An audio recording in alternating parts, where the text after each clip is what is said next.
Tax में जो discounts हैं उनको हमने कैसे ट्रीट करना है?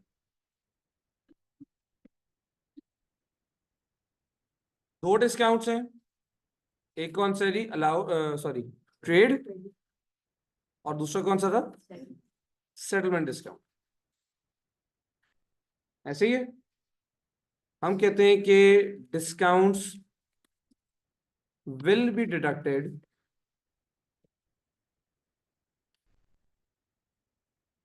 Before tax calculation. Tax calculate करने के लिए आपने पहले डिस्काउंट को क्या करना है? माइनस करना है। अब कौन से डिस्काउंट माइनस करने हैं? जो माइनस हो रहे होंगे। ठीक है, अगर मैंने आज चीजें सेल की और मुझे एक्सपेक्टेड है कि कस्टमर पे कर देगा, मैंने उसको सेटलमेंट डिस्काउंट दिया हुआ है, तो ठीक है, वो माइनस करके जो अमाउंट आ रही है उस पर टैक्स लगा लूंगा। ठीक, मैंने सेल की हुई है, मुझे एक्सपेक्टेड नहीं था कि कस्टमर पे करेगा, तो मैं उसको माइनस किए बगैर टैक्स कैलकुलेट कर लूंगा। ठीक है, मुझे समझ आ रही बात की? बाद में करते तो वो बाद में तो ट्रांजेक्शन अलग थी ना, वो तो फिर डिस्काउंट अलाउड रिसीव्ड है। ठीक है, वो अलग कहानी है। लेकिन टैक्स कैलकुलेशन का आपने एक्सपेक्टेशन की बेस पे चलना है। अगर एक्सपेक्टेड है माइनस करो, नहीं है तो छोड़ दो। ठीक, एग्जाम्पल के थ्रू एक लेके चलते हैं। Sales are $40,000 exclusive.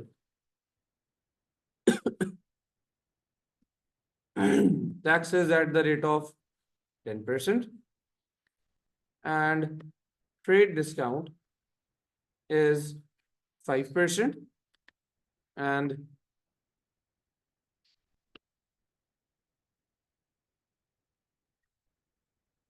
cash discount is 2%. It is expected that the customer will pay on time. Expected है कि कस्टमर हमें टाइम पे कर देगा। हाँ जी, क्या करेंगे? क्या करेंगे? यही ऊपर पढ़ क्या लिखा है? डिस्काउंट विल बी डिडक्टेड, क्या लिखा है आगे? बिफोर। बिफोर का मतलब होता है पहले, तो पहले डिस्काउंट फिर टैक्स। ठीक है, आपने जो चीजें सेल की हैं, कितने की सेल की हैं? इसमें से आप पहले माइनस करोगे ट्रेड डिस्काउंट, वो कितना था? ट्रेड डिस्काउंट है 5%, माइनस करेंगे बाकी क्या बचेगा? 38,000। इसमें से क्या माइनस करोगे आप? कैश डिस्काउंट या सेटलमेंट डिस्काउंट, वो कितना है? इस 38,000 का 2%, 760। जब इसको भी माइनस किया तो बाकी कितना बच गया? 37,240। ये आपके पास है नेट अमाउंट। नेट अमाउंट क्यों है? क्योंकि 40,000 भी क्या था? 40,000 क्या था? नेट था या ग्रॉस था? ये क्या लिखे? क्या लिखा हुआ है? एक्सक्लूसिव। तो एक्सक्लूसिव का मतलब क्या होता है? नेट। ठीक है, 40,000 अगर नेट था तो डिस्काउंट माइनस करने के बाद जो अमाउंट है ये भी क्या है? नेट। अब मैंने टैक्स निकालना है। हमजा, सेल हुई है परचेज हुई है? इनपुट टैक्स या आउटपुट टैक्स? Output tax. अब आउटपुट टैक्स कैसे निकालेंगे? निकालेंगे कैसे? कैलकुलेशन तो 37,240 पे निकालना है। इसको मैं किससे मल्टीप्लाई करूं? 10, और डिवाइड किस पे करना है? 100 पे। क्यों डिवाइड करें? क्योंकि जो अमाउंट गिवन है वो कौन सी है? नेट है। अगर ग्रॉस होती तो किस पे डिवाइड करते? 110 पर। ये जब इसको आप सॉल्व करोगे, ये निकल आएगा आपके पास टैक्स, तो कितना आ गया? 3724। क्लियर?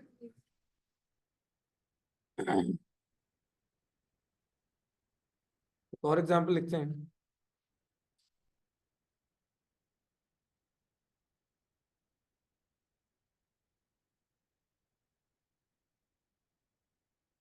इसको हम कर देते हैं purchases.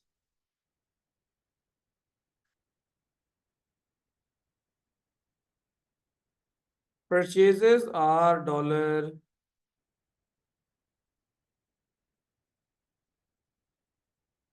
120,000 exclusive. Tax is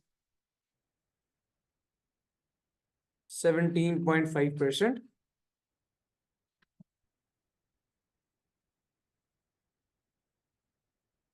Freight discount is 15% and cash discount is 22%.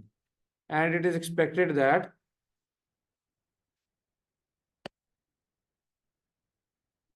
payment will be made on time. हमें एक्सपेक्टेड है कि हम सप्लायर को टाइम पे पैसे दे देंगे. अब जल्दी से मुझे इस पे जरा टैक्स निकाल के दें.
सेम काम करना है, कोई एक्स्ट्रा तो यहाँ पे आपने काम नहीं करना. पहली बात है यहाँ पे सेल की जगह क्या आ जाएगा, परचेज. कितने की परचेज है? 120,000 की. ठीक है. ट्रेड डिस्काउंट कितने परसेंट है और सेटलमेंट डिस्काउंट कितने परसेंट है? 22% है. ठीक हो गया. नेट अमाउंट कितनी आ गई? 79560. टैक्स निकालने के लिए क्या करोगे आप? 79560 मल्टीप्लाई बाय 17.5 डिवाइडेड बाय, जब इसको सॉल्व करेंगे तो टैक्स कितना आ जाएगा? टैक्स आ जाएगा जी आपका 13923. अरे जो 15% है ये कैसे सर कन्वर्ट हो गया 18,000? 1,20,000 का 15% निकाले. परसेंटेज कैसे निकालते हो? परसेंटेज निकालनी आती है? थोड़ा आती है या नहीं आती? थोड़ा बहुत कुछ नहीं होता. सर नहीं है. ये कहो नहीं आती, इसलिए क्या क्लास के बाद देख लो. 10%. हाँ, टैक्स कौन सा जी? ये आउटपुट नहीं है बल्कि कौन सा था? Input tax. सेल्स टैक्स में यही सारी चीजें हैं जो हमने ओवरऑल डिस्कस कर ली. ठीक है. अभी तक अगर हम बात कर लें ओवरऑल हमने क्या क्या डिस्कस कर ली है स्टार्ट से अभी तक, तो हमने सबसे पहले डिस्कस किया कि ट्रांजेक्शन्स को कैसे रिकॉर्ड करना है। कहाँ पे? डबल एंट्रीज में। और डबल एंट्रीज कहाँ पे आप करते हो? आप करते हो लेजर्स में, यानी अकाउंट्स में। ठीक है। हमने जब स्ट्रक्चर पढ़ा था तो मैंने शायद आपको बताया था कि ट्रांजैक्शन को सबसे पहले एक जगह रिकॉर्ड किया रहता है, books of prime entry. Books of prime entry क्या है वो हम लोग नेक्स्ट क्लास से डिस्कस करना स्टार्ट करेंगे। ठीक है। लेकिन आज हमें जो, अगर मैं समराइज करूं, तो हमने सारी ट्रांजेक्शन्स को रिकॉर्ड करनी है हमने लेजर्स में। और उसके लिए हम पहले क्या करते हैं? डबल एंट्रीज करते हैं, फिर अकाउंट को क्लोज करते हैं। अकाउंट्स क्लोज करते हैं, क्या बनता है? Trial balance. ठीक। इसके अलावा हमने डिस्कस किया कि अकाउंटिंग इक्वेशन में कैसे चीजों को लेके जाना है। ठीक है। उसके बाद हमने डिस्कस कर लिया सेल्स टैक्स वाले एरिया को। और सेल्स टैक्स में भी देखो हमने उन सब सिचुएशंस को डिस्कस किया। कैश पे हो रहा है तो क्या है, क्रेडिट पे हो रहा है तो क्या है, अगर फॉर एग्जांपल कोई डिस्काउंट आ गया है तो उसको किस तरह ट्रीट करना है आपने, एंड सो ऑन। अच्छा, सेल पे कौन सा टैक्स है? Output tax. तो सेल रिटर्न पे कौन सा होगा? सेल पे आउटपुट है तो सेल रिटर्न पे कौन सा होगा? उल्टा कर दो ना, इनपुट। परचेज पे कौन सा है? और परचेज रिटर्न पे कौन सा होगा? ठीक। अब वो एंट्री के अकॉर्डिंगली आपने उसको एडजस्ट कर लेना। देखो हमने टैक्स में तीन चीजों के बारे में पढ़ा है। एक है ग्रॉस अमाउंट। ग्रॉस अमाउंट कहां जा रही है? रिसीवेबल, पेएबल और कैश के अकाउंट। रिसीवेबल, पेएबल और कैश के अकाउंट में आपने हमेशा कौन सी अमाउंट रिकॉर्ड करनी है? ग्रॉस। ठीक। अगर हम यहां से इसको बना लें, ग्रॉस अमाउंट इन तीन जगह जाती। ग्रॉस के बाद दूसरी कौन सी अमाउंट थी? Net amount. नेट, या दूसरा नाम क्या था इसका? ठीक है। ये जाएगी आपके पास सेल, परचेज, सेल रिटर्न और परचेज रिटर्न के अकाउंट में।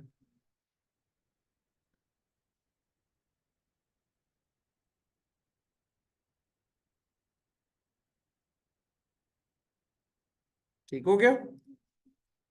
अब टैक्स के केस में हमने तीन चीजें डिस्कस की हैं। क्या क्या? ग्रॉस अमाउंट, नेट अमाउंट और तीसरा क्या था? टैक्स। Very good. टैक्स कहाँ जाएगा? इसका तो अपना अकाउंट था, तो उधर ही जाएगा ना। टैक्स जाएगा टैक्स के अकाउंट में। जब आप चीजें सेल करते हो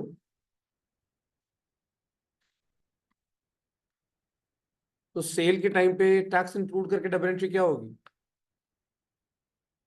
डेबिट, कैश या रिसीवेबल। चीजें कैश में बेची है तो डेबिट कैश हो जाएगा, और क्रेडिट क्या हो जाएगा? क्रेडिट क्या हो जाएगा? सेल। और क्रेडिट क्या आएगा? Output tax. यहां पे गई ग्रॉस अमाउंट, यहां गई नेट अमाउंट और यहां जाएगा टैक्स। ठीक। फिर साथ ही एंट्री लिख लेते हैं सेल रिटर्न की। तो सेल रिटर्न की एंट्री क्या होती है? Debit cell return. डेबिट करते हो ना? तो अगर सेल रिटर्न डेबिट पे आ रहा है तो इसका मतलब है टैक्स भी कहाँ पे आएगा? डेबिट पे। और क्रेडिट आप कर दोगे कैश या फिर रिसीवेबल। अब रिसीवेबल के अकाउंट में गई ग्रॉस अमाउंट, इधर गई नेट अमाउंट, और टैक्स के अकाउंट में क्या आ गया? टैक्स।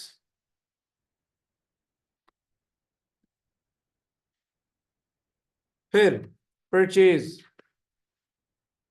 जब आप चीजें परचेज करते हैं तब एंट्री क्या होती है? Debit, purchase, debit tax. ठीक है, इनपुट टैक्स या टैक्स। और क्रेडिट क्या हो जाएगा? पेएबल। ऐसे ही है।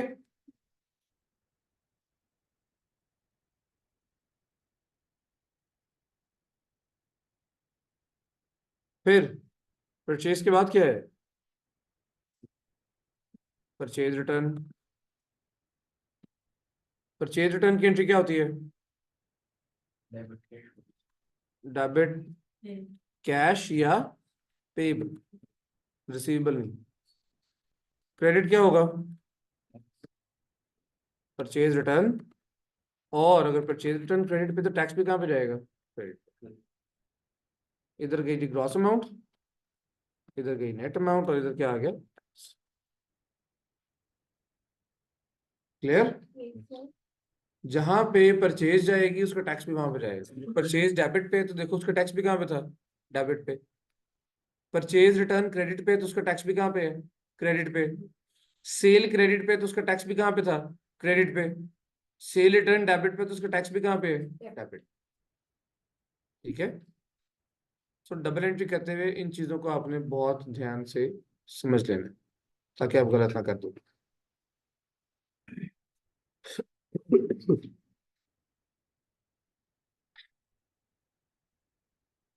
अच्छा, रिसीवेबल हमारा क्या था? पक्की बात है। अब अगर इस महीने के एंड पे मेरे पास कोई बैलेंस बच गया अकाउंट में, तो हम उसको क्या कहते हैं? Closing balance. तो जो इस पीरियड का क्लोजिंग बैलेंस है वो अगले पीरियड का क्या बन जाएगा? ये बात तो क्लियर है ना? अब अगर क्लोजिंग बैलेंस आया क्रेडिट साइड पे, क्लोजिंग बैलेंस कहाँ आया? तो कौन सा बैलेंस है? डेबिट बैलेंस है। अगले साल ये ओपनिंग डेबिट पे लिखा जाएगा। अगले साल ये ओपनिंग कहाँ पे लिखा जाएगा? डेबिट। ठीक। अगर क्लोजिंग बैलेंस डेबिट साइड पे है तो ये कौन सा बैलेंस है? क्रेडिट साइड पे। मतलब कैरेट डाउन कहाँ लिखा होगा? क्रेडिट साइड पे। लेकिन अगले साल जब आप ओपनिंग लिखोगे तो वो कहाँ पे लिखोगे? Credit side. ठीक है। सीडी की फुल फॉर्म क्या थी? कैरेट डाउन या कैरेट फॉरवर्ड। वो पीरियड, वो बैलेंस जो एक पीरियड से दूसरे पीरियड में क्या हो रहा है? फॉरवर्ड हो रहा है।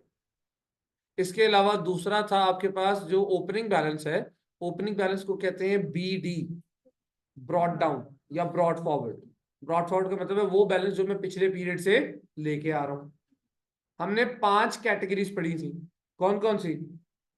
एसेट, लाइबिलिटी, कैपिटल, इनकम और एक्सपेंस। अब आपने याद रखना है कि इनकम और एक्सपेंस का कोई ओपनिंग बैलेंस नहीं होता। क्लोजिंग तो हम निकालते थे लेकिन इसका कोई ओपनिंग नहीं होता। इनकम और एक्सपेंस का ओपनिंग नहीं होता क्योंकि इनकम और एक्सपेंस जिस पीरियड के होते हैं वो उधर ही खत्म हो जाते हैं। ठीक है। लेकिन जो एसेट, लाइबिलिटी और कैपिटल है, इनके ओपनिंग बैलेंसेस आते हैं क्योंकि ये अगले ईयर्स में भी इस्तेमाल हो सकते हैं। समझ आ रही है सर? आपको आ रही समझ बात? ये पूछना है आपने, अगर मैं ना पूछता फिर। इनकम और एक्सपेंस का कोई ओपनिंग बैलेंस नहीं होगा। ठीक है। क्योंकि वो जिस पीरियड के हुए, जिस पीरियड में आपको इनकम मिली वो तो उधर खत्म हो जाएगी ना बात। वो इनकम आप आगे थोड़ी लेके जाओगे। वो तो जैसे जनवरी के महीने में मुझे सैलरी सैलरी मिली है तो वो जनवरी की सैलरी है, वो फरवरी की सैलरी नहीं है। बिजली का बिल जनवरी का आया तो वो जनवरी का बिल है, वो फरवरी का बिल नहीं है। अगले महीने दोबारा बिल आएगा, दोबारा सैलरी आएगी। ठीक। लेकिन मैंने गाड़ी खरीदी है जनवरी में, वो गाड़ी फेब में भी मेरे पास रहेगी, मार्च में भी रहेगी। ऐसे ही है ना? तो एसेट, लाइबिलिटी और कैपिटल इनके ओपनिंग बैलेंसेस होते हैं, लेकिन इनकम और एक्सपेंस का कोई भी ओपनिंग बैलेंस नहीं होता। याद रहेगी बात? अच्छा, अब मैं यहाँ पे आपकी आसानी के लिए जहाँ पे हमने बिजनेस डॉक्यूमेंट्स लिखे थे ना, वहां पे जाके 2 अकाउंट बना देता हूँ।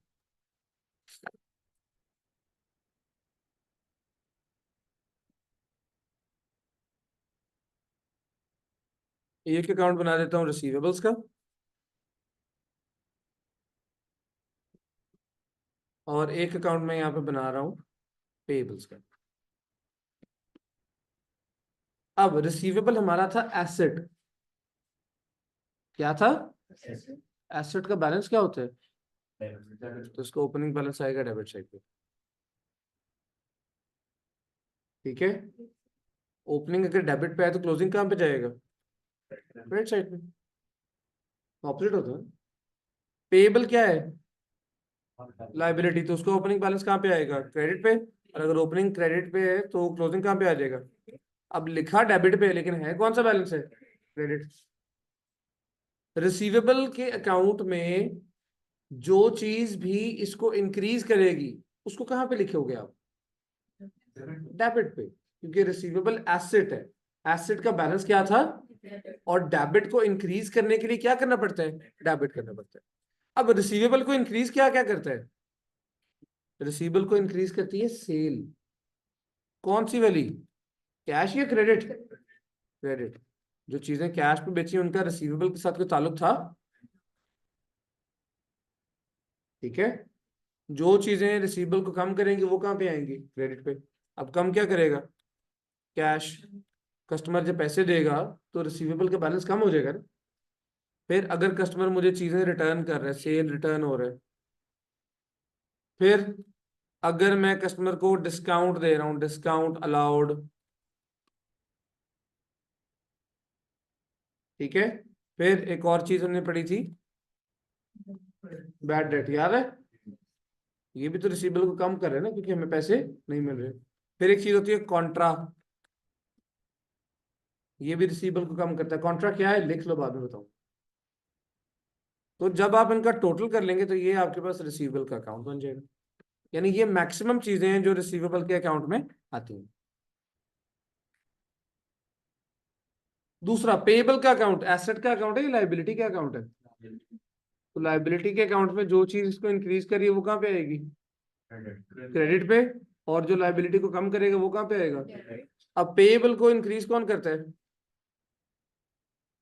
कौन सी वाली परचेज, क्रेडिट वाली परचेज, ठीक है।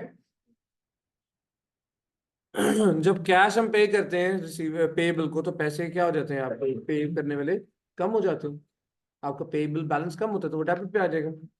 फिर जब आप चीजें वापस करते हो, परचेज रिटर्न, वो भी इसको कम करते हैं। फिर वेरी गुड जी, डिस्काउंट रिसीव्ड, शाबाश, डिस्काउंट मिला तब भी पेएबल क्या हो गया, कम हो गया। और कॉन्ट्रा, अच्छा अब ये कॉन्ट्रा क्या है, ये हमने दो दफा लिख लिया ना। मैंने फॉर एग्जाम्पल एक बंदे को 5,000 रुपये देने हैं और उससे 8,000 लेने हैं, क्या करना है, 5,000 देने हैं और 8,000 लेने हैं, क्या करूँगा, मैं ऐसे कहूँगा यार वो 5 कैंसिल कर लो ना, बाकी कितने दे दो। अब 5,000 हमने कैंसिल कर दिए,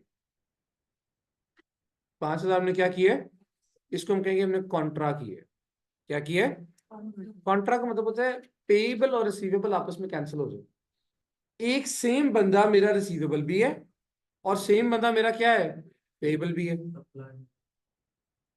ठीक है। फॉर एग्जाम्पल मैं एक दुकान पे दूध सप्लाई करता हूँ, ठीक है। अब वो दुकान किस चीज की है, उसकी दही की दुकान है। मैं उसको दूध देता हूँ, ठीक है, और कभी कभी मैं उससे दही भी ले जाता हूँ उधार पे। अब एंड ऑफ द मंथ पे क्या होगा, मैं उसको कहूंगा यार दूध के तुमने मुझे 5,000 देने हैं, वो कहेगा आपने दही के मुझे 2,000 देने हैं। मैं कहूंगा अच्छा ठीक है यार कैंसिल कर लेते हैं, बाकी कितने रह गए 3,000, वो तुम मुझे क्या करो, पे कर दो। तो कॉन्ट्रा कितने का हुआ, 2,000 के 3,000 का, 2,000 जो कैंसिल हो रहा है। कॉन्ट्रा वो अमाउंट है जो आपस में रिसीवेबल और पेएबल क्या हो जाएंगे, सेम हो जाएंगे, और उसको हम कैंसिल करेंगे, ठीक है। अब पेएबल लाइबिलिटी है, उसको कम करने के लिए क्या करोगे, डेबिट या क्रेडिट, डेबिट करेंगे। और रिसीवेबल एसेट है, उसको कम करने के लिए क्या करोगे, क्रेडिट। यानी कॉन्ट्रा की अगर आपसे कोई डबल एंट्री पूछेगा तो आप बताओगे कि कॉन्ट्रा के लिए आप डेबिट कर देते हो पेएबल को और क्रेडिट कर देते हो रिसीवेबल। अब देखो पेएबल के अकाउंट में कॉन्ट्रा हमने कहां पे लिखा, डेबिट पे, और रिसीवेबल के अकाउंट में कॉन्ट्रा कहां पे लिखा, क्रेडिट। ये है क्या, it is a set of between receivable and payable. Receivable और पेएबल के दरमियान जो सेट ऑफ है, इसको नाम दिया जा रहा है कॉन्ट्रैक्ट। आर वी क्लियर, किसी को कोई मसला है यहाँ तक। एडवांस पेमेंट अब अगर हम पे एडवांस को हम बाद में देखेंगे, ठीक है। पैसे एडवांस में अगर देने पेएबल को बिल्कुल आप दे सकते हो, लेकिन अगेन वो अभी हमारे यहाँ पे डिस्कशन का मुद्दा नहीं, ठीक है। वो आपको तो मैं समझा दूंगा, लेकिन काफी सारे लोग कंफ्यूज होते हैं, तो अभी वो काम नहीं करना, ठीक है। Stay in the moment. अभी तक जो चीजें पढ़ी हैं सारी क्लियर है? Yes. सर क्लियर है? शाहनवाज, जो कुछ पढ़ा क्लियर है? अभी सर हाँ, गुड, ओके। सो कल हम लोग डिस्कस करना स्टार्ट करेंगे चैप्टर्स को, ठीक है? और चैप्टर मैंने बताए थे आपको रीड करने के लिए 1 2 3 और 5 और 6 भी कहा था,